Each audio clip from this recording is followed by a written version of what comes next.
It has been exactly 2 years since the first documented case of COVID-19 was found on U.S. soil. Fast forward to now, and health officials are optimistic about the latest wave of the virus. Thanks for being with us for Fox 40 News at 10. I'm Nikki Lorenzo. And I'm Eric Harriman. While officials do agree that the Omicron surge is weakening, it's still not clear when that will translate into relief for overworked hospitals and other health care providers. We're now averaging a little bit more than 158,000 hospitalizations every day in the United States, a new high, and 42% increase over the past 2 weeks. In earlier phases of the pandemic, hospitalizations were a lagging indicator, peaking after the end of a surge, but some are speculating that might not be the case with this variant. Do hospitalizations continue to increase for a short period of time? We've seen that before in the pandemic. Do hospitalizations taper off very quickly? The White House also says it's just too early to start loosening COVID restrictions, with the daily average of new cases hovering around 750,000. Tonight, Sacramento County health officials are starting to see a little bit of a plateau with those new cases. They say they are hoping for better days ahead. Fox 40's Garshpal Sangha joining us now live from downtown Sacramento to explain the latest trends in the Omicron surge. Garshpal.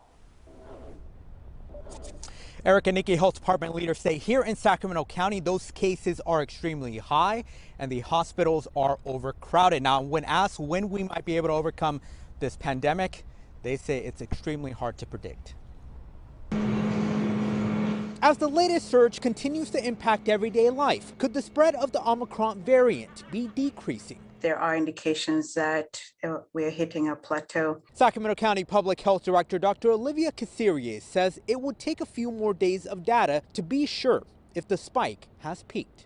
Some areas may have already reached that peak. But another model by a Stanford-based research group which tracks the virus in Sacramento and the Bay Area through wastewater samples shows the virus levels are slowly coming down. Since these changes have occurred over several days, it looks like there is a true decrease in SARS-CoV-2 circulation and not a random fluctuation of Omicron. The county says while Omicron is still the dominant variant, the Delta strain still hasn't completely gone away. Sacramento County says they're still averaging around 3,000 cases per day, and as of today, there are 615 positive COVID patients at hospitals across the county, which is 97 more than the high we saw back in the winter surge of 2020.